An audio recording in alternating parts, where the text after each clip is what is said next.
भी एक और हरकत भारतीय जनता पार्टी करने जा रही है। ये जो है गवर्नर महोदय को भी इस कांड के अंदर घसीट के लाए।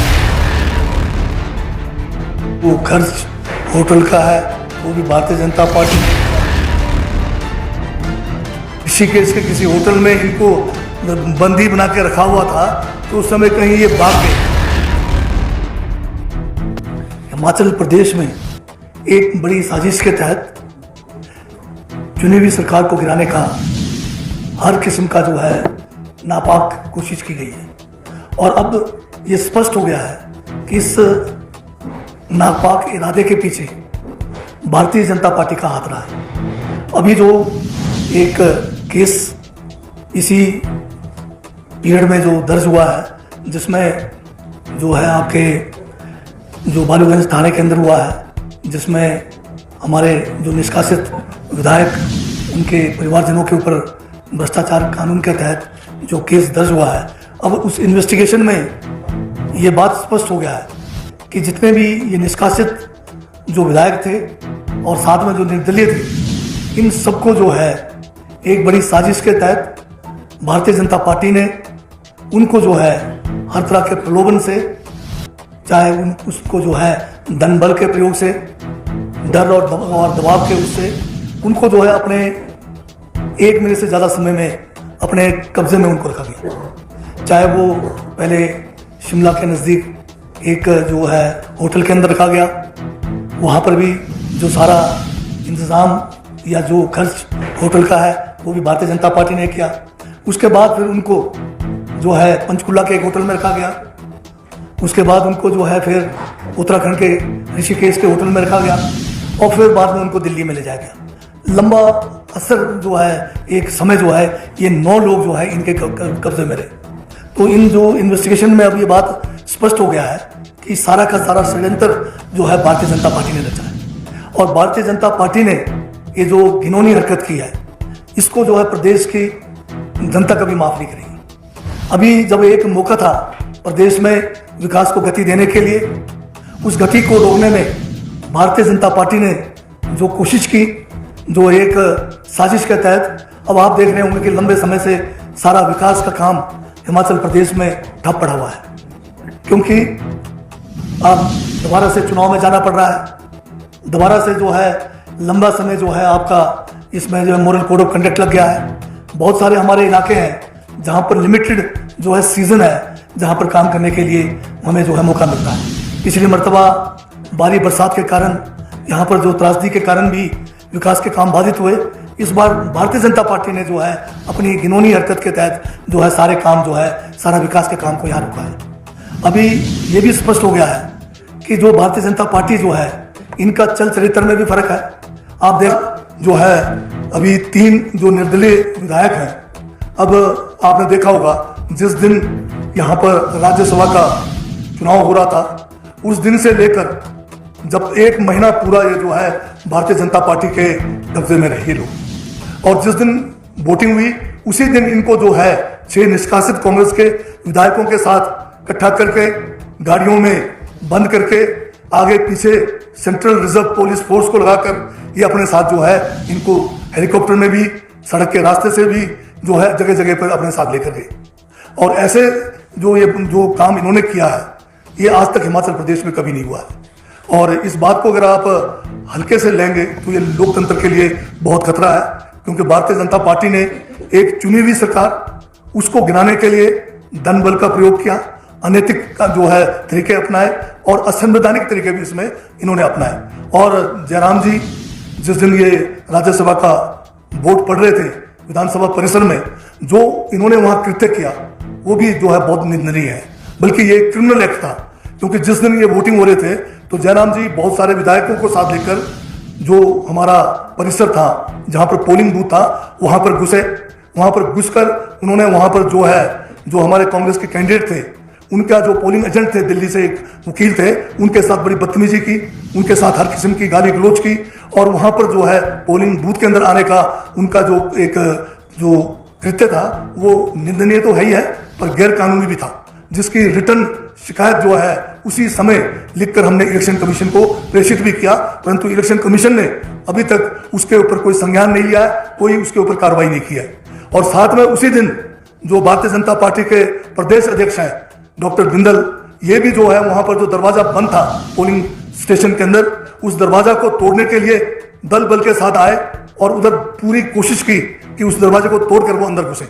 उस समय भी जो है हमने शिकायत की, वहां पर जो चीफ इलेक्टोरल ऑफिसर थे और जो प्रिजाइडिंग ऑफिसर थे, तब कहीं जाकर वहां पर पुलिस बल को बुलाकर डॉक्टर बिंदल और उनके साथ जो दर्जन भर लोग जो वहां पर गलत काम कर रहे थे, गैर कानूनी कार्य कर रहे थे, वो पोलिंग में बाधा पहुंचा रहे थे, उनको जब उन्होंने वहां से खदेड़ा। तो इस किस्म की हरकत जो है भारतीय जनता पार्टी वाले कर रहे हैं, जो इस देश के लोकतंत्र के लिए घातक है।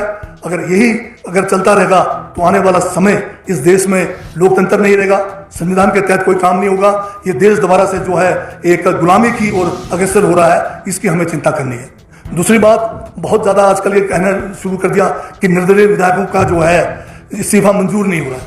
हमने स्पीकर महोदय को लिखित में ये शिकायत की है कि जो तीनों विधायक हैं निर्दलीय, इनका इस्तीफा जो है स्वेच्छा से नहीं है, ये किसी दबाव के तहत हो रहा है, किसी प्रलोभन के तहत हो रहा है। और उसका हमने शिकायत के अंदर एक एक दिन का हवाला दिया है कि किस तरह से ये जो है पिछले 30 दिनों से, इस्तीफा से पहले पिछले 30 दिनों से किस तरह से ये बीजेपी के कब्जे में है।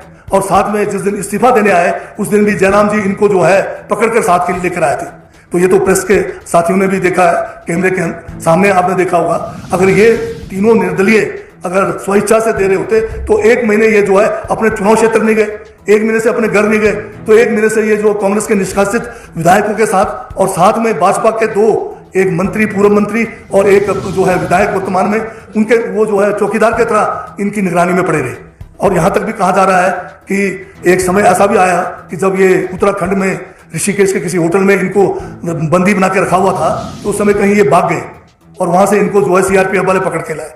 ये भी खबर जो है आजकल जो है चारों तरफ फैला हुआ है। तो ये जो है इनके जो हमारे विधानसभा के अध्यक्ष हैं, उन्होंने जो है संज्ञान लिया है हमारे शिकायत पर, उसके ऊपर इंक्वायरी करने का पूरा अधिकार है और वो कानूनन है और इंक्वायरी होनी चाहिए। कहीं ये जो है चुनाव में जो है इस तरह से जो है इनको जबरदस्ती धकेला जा रहा है, क्या इनसे जबरदस्ती जो है इस्तीफा लिया जा रहा है? तो जब अगर इनको क्या जल्दी पड़ी है, इनका जो इंक्वायरी होने दीजिए, साक्ष्य सामने आएंगे और ये पता लगेगा कि ये इनका आचरण जो है स्वेच्छा से है या किसी दबाव के तहत तो नहीं है या कहीं कोई धन बल का प्रयोग तो नहीं हुआ है। ये सारी बातें जो है इंक्वायरी में आ जाएगी और इंक्वायरी होने पर ही इनका इस्तीफा जो है नियमों के अनुसार मैं समझता हूं कि माननीय अध्यक्ष महोदय जो है इसको स्वीकार करेंगे। तो जो प्रदेश की जनता को ये जानने का पूरा अधिकार है कि इनका इस्तीफा स्वेच्छा से है या नहीं है, ये जानने का पूरा अधिकार पूरा जनता को है और उसको कोई रोक नहीं सकता है। अभी एक और हरकत भारतीय जनता पार्टी करने जा रही थी, ये जो है गवर्नर महोदय को भी इस कांड के अंदर घसीट के लाया है। गवर्नर महोदय के पास जाकर उन पर दबाव डाल रहे हैं भारतीय जनता पार्टी के लोग कि आप स्पीकर साहब को कहिए कि इनका इस्तीफा जल्दी से मंजूर कीजिए। आप जानते हैं कि भारतीय संविधान में गवर्नर का जो अपना अलग जो है इनका जो पोस्ट है वो अलग है, स्पीकर अलग है और इसी तरह से हर एक का कार्य क्षेत्र भी संविधान ने बांट कर दिया है। जो गवर्नर का कार्य क्षेत्र है या जो माननीय स्पीकर का कार्य क्षेत्र है वो अलग है और एक दूसरे से जो है ये बिल्कुल जो है इंडिपेंडेंटली काम करते हैं। अगर इस किस्म की दबाव की राजनीति ये अपने जो है केंद्र सरकार के उसका फायदा उठाकर संविधान के नियमों को ताक पे रखकर काम करेंगे, ये हमारे संविधान के लिए, हमारे देश के लिए जो है एक बहुत ही बुरे दिन देखने का हमें जो है भविष्य में ऐसा लगता है कि आना पड़ेगा। तो इसलिए मेरा भारतीय जनता पार्टी के खासकर जयराम ठाकुर से इनसे आग्रह करना है कि आपको 5 साल के लिए जनता ने जो विपक्ष में बैठने का मत दिया है, आप उस मत को मानिए और किस तरह से आप जो है इस सरकार को गिराने के लिए तरह तरह के हथकंडे अपना रहे हैं, ये प्रदेश की, हिमाचल की जनता है, कभी आपको इसके लिए माफ नहीं करेंगे। आपने हिमाचल का विकास रोका हुआ है, आपने महिलाओं का जो एक सम्मान राशि है उसको रोकने का भरसक प्रयास किया हुआ है। ये सब हिमाचल की जनता देख रही है और आने वाले चुनाव में हिमाचल की जनता आपसे एक एक जो आपने ये कृत्य किए हैं, जो नापाक आपने काम किए हैं, उसका जवाब जो है कांग्रेस को 6 के 6 जो अभी चुनाव हो रहे हैं उपचुनाव, उसमें कांग्रेस के प्रत्याशियों को जिताकर और जो 4 हमारे लोकसभा के सीट्स हैं उसको जिताकर जो है आपके इस असंवैधानिक, अनैतिक और घिनौने हरकत का जवाब देंगे। धन्यवाद। तो क्या क्या बीजेपी के नेता आपके संपर्क में हैं? हम ये नहीं कहेंगे कि संपर्क में नहीं है, क्योंकि बहुत सारे लोग जो सदियों से भारतीय जनता पार्टी का झंडा थामे थे, आज उनको महसूस हो रहा है कि वो एक धोखे में रहे। वो सोचते थे कि किसी आदर्श को लेके वो भाजपा के झंडे के तले थे, परंतु उनको अब सच्चाई मालूम हो गया कि भाजपा के करनी और कथनी में फर्क है। सर, आप कह रहे हैं कि इस्तीफा दबाव में दिया गया है। नेदरलैंड में एक दिन प्रोटेस्ट पे बैठे थे, उन्होंने कहा कि इस्तीफा दिया है और स्पीकर जो है स्वीकार नहीं कर रहे हैं। वो कोर्ट की बात कह रहे हैं, कोर्ट में तो कोर्ट पे जाने से किसने रोका है उनको? इनको लेके कौन आए थे? जयराम जी लेके आए थे ना। इनके हाथ में फट्टे किन्होंने थमाए? इनके लिए बैठने की व्यवस्था किसने की? इनके होटल से लेकर, दिल्ली से लेकर यहाँ तक लाने की व्यवस्था किसने की थी? ये दिल्ली में किस किस के साथ मिल रहे थे? कौन कौन से बीजेपी के नेताओं के साथ मिल रहे थे? ऐसे इसके अंदर जब हमने एक एक दिन का हिसाब दिया है कि एक महीने से ये भाजपा के एक किस्म से उनके चुंगल में थे, तो किस तरह से आप इसको जो है स्वइच्छा कह सकते हैं?